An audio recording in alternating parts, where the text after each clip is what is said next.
Greetings to all. So in this video, we'll be learning about how a solver error can be resolved.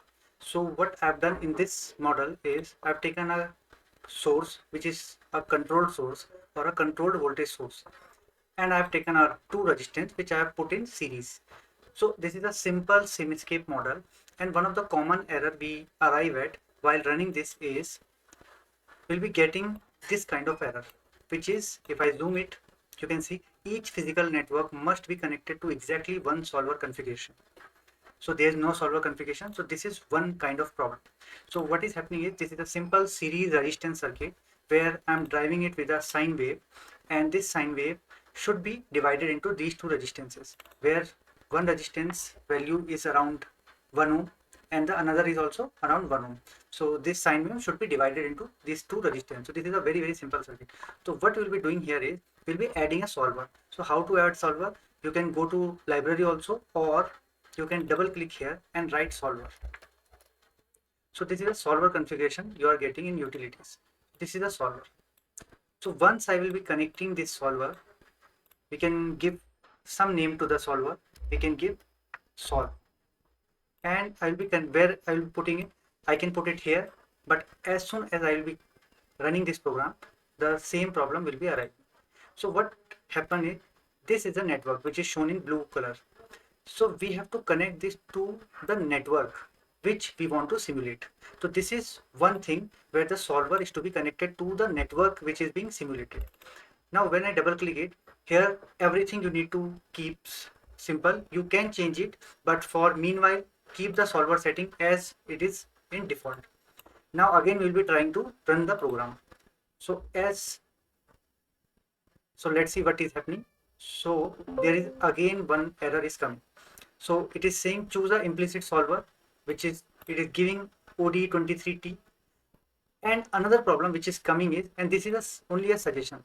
Another problem is here you can see set that there is no appropriate domain reference block. So we know that in any kind of circuit there has to be some reference. So to add reference, I will be adding reference. So I will be trying this one. If this is the same, it should be in blue color, because Simscape model should be always in blue color. So this is not that reference. So I can go to Simscape using the library.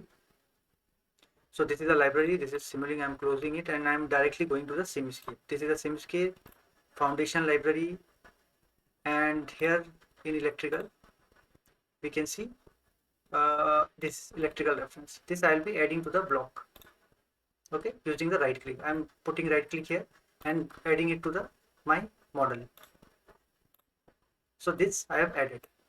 So this I will be adding again to the system. So what this reference is doing is it is creating a base point. So whenever I want to calculate, say, voltage around this point, so there has to be a voltage reference from where I will be measuring it. So this is that reference point.